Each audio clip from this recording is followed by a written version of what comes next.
Yes. New day. New... Oh, who could this be? Hi, nigga. Would you be interested in becoming a popular worldwide superstar? Who is this? I'm so glad you agreed to the terms and conditions. All you have to do is meet me in the spooky forest tonight. Really? Oh yeah, I'm about to be a movie star. Oh yeah, oh yeah. Oh no! Ah!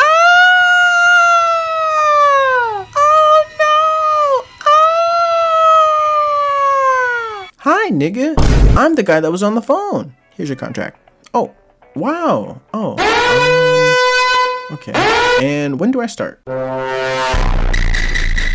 Deadbird Studio. Thank you. Hello, everyone. I'm about to become a superstar. Oh, wait a minute. I need to go get my ID first. Definitely not breaking and entering. My first movie is about me getting to know my fans. Okay, I like this. This level was simple. There were a lot of ways to gain height and just move around in general. So all I had to do was not double jump, and I was good. It was a sight I never thought I'd ever see. My aunt, as the star of a crime scene. I had to get to the bottom of this. There was no other way. I begin my search and find my first culprit, the conductor. I recall seeing him only once, and it was at the edge of the train. It wouldn't be difficult to say he waited for the perfect moment to set up my aunt to get away with the perfect murder. She was never a talker, so silence is the easiest way to show guilt on a person. Diggy dogs him! I gotta play it, bruh! This doesn't come out for like another week! Sorry. I continue my investigation and came across my next suspect. Or suspects. The Crows. These guys are stationed all over the train and they're quite close to each other. That will make it easy to just lie about who killed that owl. You know what? This makes me think. Just maybe, what if my aunt actually did kill that guy? She isn't much of a talker, and I was only aware of her existence today, but still, I know all that silence just has to be pent-up anger ready to be unleashed. Actually, now that I think about it, there were owls on the train too, right? If no one was there when the owl killed their fellow man, then making up a scene and hiding with the rest of the owls would be like child's play. Unless the victim killed himself? If another owl did kill him, he would easily be spotted by the crows on his way back to the sauna with the other owls. And if that's the case, the only way he could have died or gotten away with it was killing himself. Knowing my aunt wouldn't say a word, maybe he was mad at her face and decided to leave her with one annoying situation to find her way out of? No, but wait. How could I know any of this? I walk into a train, I slap on a detective outfit and try and pin a murder on someone when I don't know who it is? I'm the murderer. It all makes sense now. I walk into the train and I was the only person to witness the owl and take his life all at the same time. It's so clear, I'm not sure how I didn't see it before. I was the only one all over the train in under an hour. The only people who could possibly do that is the crows because there's so many of them. And even if a single one wasn't all around the train, they're quite close so they can easily spread information. I'm the only person who can be the culprit. Everyone is accounted for, but the dead guy and me. Objection! Your Honor, this is only partially true. The defendant was indeed at the scene of the crime, but it would be impossible for her to have killed the person in question. If my notes are correct, then the only time that Owl would have been killed was when the defendant had gotten her new detective clothing at the front of the train. And unless she could stop time, it'd be impossible to be in two places at once. Objection! Mr. Kraft, are you aware of the recently falling timepieces? Yes. Are you aware of all the power these timepieces possess? No. What are you getting at? What I'm getting at is, Miss Hat Kid is the only person who truly knows how to use the powers of these timepieces.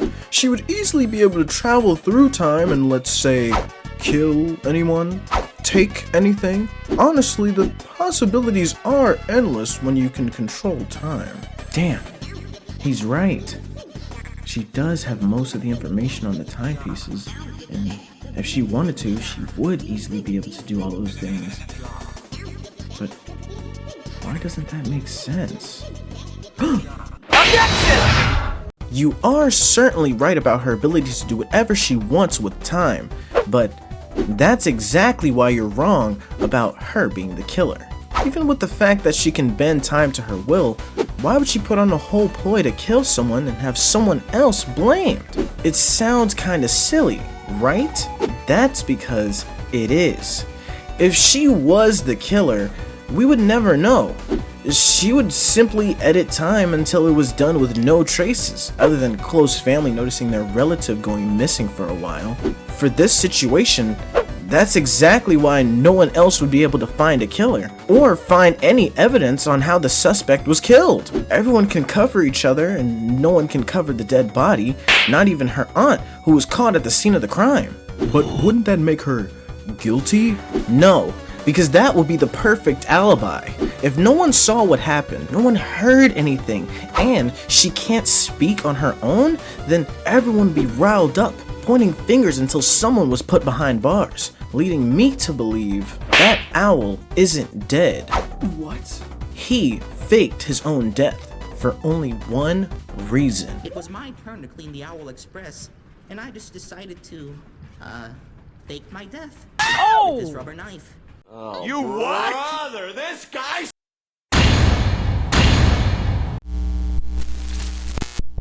Oh look, the marching band is on TV. Yeah, I mean, it's literally the same as the other one, just you have to stay on the roof.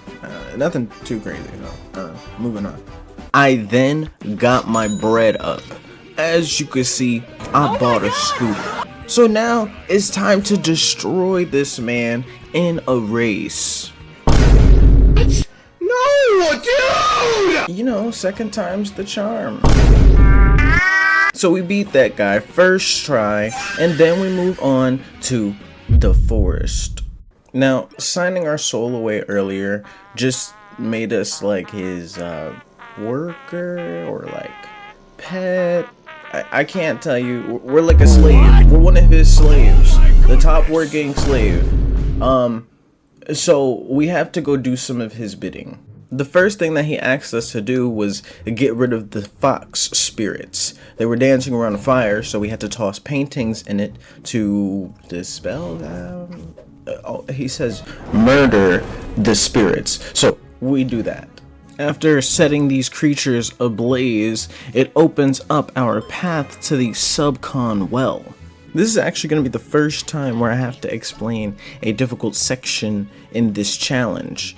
So basically, getting to the well isn't the hard part, but the leaves are a little higher than a normal jump or super jump would be. So I found a strategy with the scooter to get off of it or de-equipped it in the air, and it kind of acts like a double jump. I blitzed through the well, unlocking the hook shot along the way, and after releasing the water and making a flowing river again, I unlocked the ice hat. Oh no, everyone's gonna die, and Alright guys, so here's the sauce. I've been working on this video for like a few weeks now, like I might even be a month in. But like, what I'm gonna do, I'm gonna rushed the ending. You know, like, I gotta get the video out. You know, all the old jokes that I was using before, or like I had the idea of, are kind of gone now. Like, I'm not too sure. Like, it doesn't make much sense now. So this is what we're gonna do now. I'm just gonna rush the ending. I'm gonna make it all work. All right, let's do this. What? You're expecting more or something? Forget it. Go, shush, get out of here. I never want to see your ugly mug again. Man, that nigga seems like an asshole. Like, nigga, I got you that award. I'm about to end this man's whole career. You think you can just use me and get away with it? Yeah, so this nigga got me mad. So I broke into the studio, right? I snuck in through everything, and then after that I went all the way to the deep part of the basement, right? I was in the bottom half, right? And then I was searching and I found his secret trophy collection room. You know how he did that? He did that with my timepiece. There was no way he could keep that. He did that with my timepiece, right? So I then come to find out that he knows. He knew that I knew, and he knew that. So when I found out that I knew that he knew, bro, what are you talking about, man? He left a little passageway for me to go to so we could fight. He wanted to battle it out. He wanted to fight for his pieces, his trophy pieces. He left a little spot for me, but guess what? He didn't know I was the Hat Kid. Alright, so speaking honestly, like this, he wasn't really a hard fight. Like it was actually really easy. And it was like so easy, he actually got mad. I can't really say he got mad, but he was not liking the fact that he was getting beat. So then he offered me a heart-to-heart, like a little nice conversation. You know, when you talk to somebody, right? And like, not gonna lie, he definitely had me sold. Like in the first half, like he was chilling. You know, I thought he really was turning over a new leaf. Like he seemed like a really nice guy. And then he strapped a bomb to my back.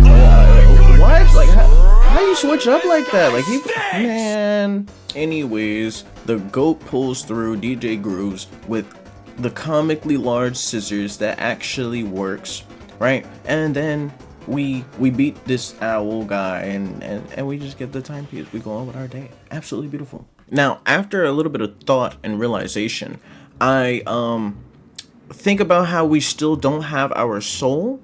So yeah, we're gonna go find that demon guy. I heard that he was in this haunted mansion, you know, something like that. He also tasked us with hold on, wait a minute. Here's an actual interesting part in the challenge. Okay, so you know I can't double jump, right? So this was a little bit of a dilemma, right? I have the dweller's mask and I have this bell, so I just decided to use the bell instead of the dweller's mask. I had to time this. It was a little weird, and then I got it, but like, you know, this is a hard part in the run, guys. Clearing out that haunted mansion. So like we're gonna see what happens. Hopefully we get our souls back, you know what I'm saying? But it's not looking too good right now. It's really not. So then we go through one of the most scariest experiences in Miss Hat Kid's life. And honestly, for the challenges, it's not hard. It's really not. Like for most of it, you can't even jump. So like it really wasn't even a challenge. My next task after that was to be a delivery girl. So the guy who took my soul, he said, yo bro, here, deliver packages and I'll give you a timepiece. I'm like, oh, okay, cool. I did that, delivered timepieces, and now I'm one timepiece richer. Now, tell me if I'm wrong, right? But I'm pretty sure a porta potty is not supposed to be oozing souls out of it.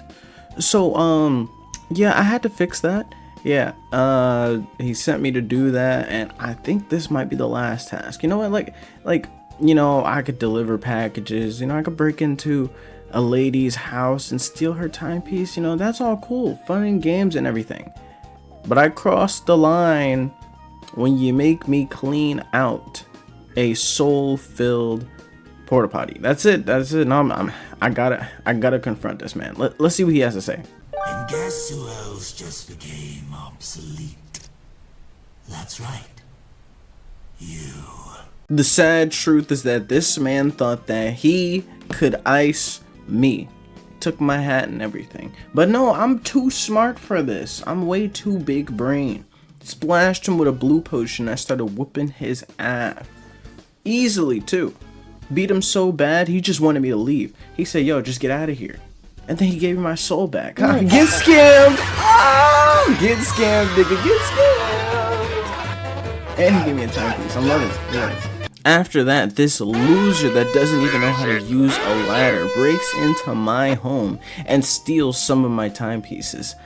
So crazy. So I track her down and chase her to this area that kind of looks like Bowser's castle. I'm not sure. It looks kind of spooky. So honestly, for the most part, most of this level was actually pretty easy. I had like a few hiccups here and there, but like mainly it was pretty simple platforming. If I couldn't get past it normally, you know, I used the scooter trick, right? And other than that, it was just the swinging part. And then we make it to Mustache Girl, right? The final boss. This is where the power of friendship succeeds. You can't be a villain and get away with it. Mustache Girl found out that the power of friendship was stronger than any evil on the planet. And then she lost, and then she died, and The light is running low, and the shadows start to grow. F her, we don't care about her, we're leaving. Yep. Goodbye. Goodbye.